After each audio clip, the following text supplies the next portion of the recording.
আপনাদের প্রশ্নের উত্তরটা দেওয়া এখন বড় কঠিন, কিন্তু একটা কথা আমি বলতে চাই। আজকে বলতে পারি আমার সন্তান, সে আমার সন্তানের মতো ছিল। সে একজন হতভাগা রাজনৈতিক কর্মী, নেতা। মিঠামইন উপজেলা বিএনপির সভাপতি ছিল। জীবন যৌবন সব কিছু রাজনীতির জন্য গিয়ে দিয়েছে। গত 15 বছর হাসিনা স্বৈরাচারী সরকার এবং এলাকার সেই ফ্যাসিস্ট আব্দুল হামিদ শক্তির বিরুদ্ধে সে টোটাল ফাইট করে গিয়েছে। একদিনের জন্য মাথা নত করে নাই।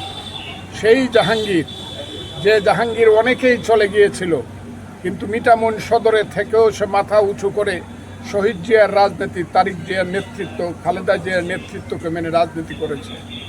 একটা পর্যায়ে কেন জানি সে একটা ষড়যন্ত্রের শিকার হয়ে গেল। কথাটা আমি কেন্দ্রকে বললাম যে সে হলো ষড়যন্ত্রের শিকার। সে কোনো ধরনের অন্যায় করে নাই, গাছ সে কাটে নাই, এটা ভিন্ন বিষয়, এটা দেখা যাবে মামলা এবং আদালতে। কিন্তু আজকে আমি বলছি, সেই জাহাঙ্গীর সর্বক্ষণ মৃত্যুর পূর্ব মুহূর্ত পর্যন্ত দলের কাজ করত, আমার সঙ্গে কাজ করত। আজকে মিঠামইন থানার ঢাকিতে আমার ডাকাতি বিরোধী একটা প্রতিরোধ সমাবেশ ছিল, সেইখানে জাহাঙ্গীরের সভাপতিত্ব করার কথা ছিল।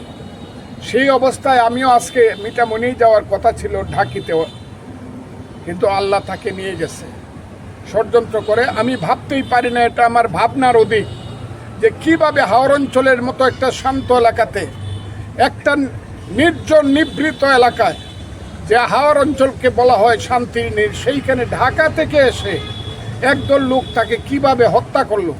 যদিও আজকে আমি শান্ত মনে বলবো না, আমি আমার অশান্ত মনেই বলছি। আমি একটা ব্যাপারে পুলিশকে ধন্যবাদ দিব, এইদেরকে ধরতে তারা সমর্থ হয়েছে।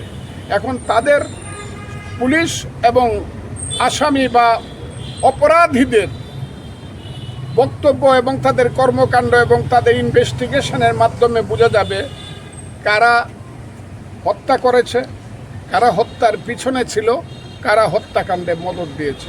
এই কথাটা আমাকে দিয়ে আপনারা বলাতে পারবেন না, কারণ আমি তো জানি না কে তাকে হত্যা করেছে। আমি বলবো নিরপেক্ষ তদন্ত হোক, নিরপেক্ষ তদন্তের মাধ্যমে বেরিয়ে আসুক জাহাঙ্গীরের হত্যাকাণ্ডের পিছনে কারা। তবে একটা কথা আমি বলতে চাই আপনাকে, যত রাষ্ট্রপতি বলেন, ভগ্নিপতি বলেন, অমুক তমুক যাই বলেন, জাহাঙ্গীরের মতো একটা ছেলে মিঠামইনে আর জন্মগ্রহণ করবে বলে আমার মনে হয় না। তার মতো একটা সাহসী ছেলে। আজকে তার জন্য আমি কালকে সারা রাত ঘুমাতে পারি না। আমার হৃদয়ের কান্না কোনোদিন শেষ হবে না। তারপরে আমি বলতে চাই দেশের মানুষের কাছে, আমার দলের কাছে আমি বলতে চাই, আপনারা জিনিসটা ভালো করে লক্ষ্য করুক, যাতে জাহাঙ্গীরের এই নির্মম এবং নিষ্ঠুর এবং এই চক্রান্তমূলক এবং ষড়যন্ত্রমূলক হত্যাকাণ্ডের বিচার হয়। যারা এর পিছনে আছে তাদেরকেই ধরেন, এটাই হলো আমার কথা। আপনাদেরকে অসংখ্য ধন্যবাদ।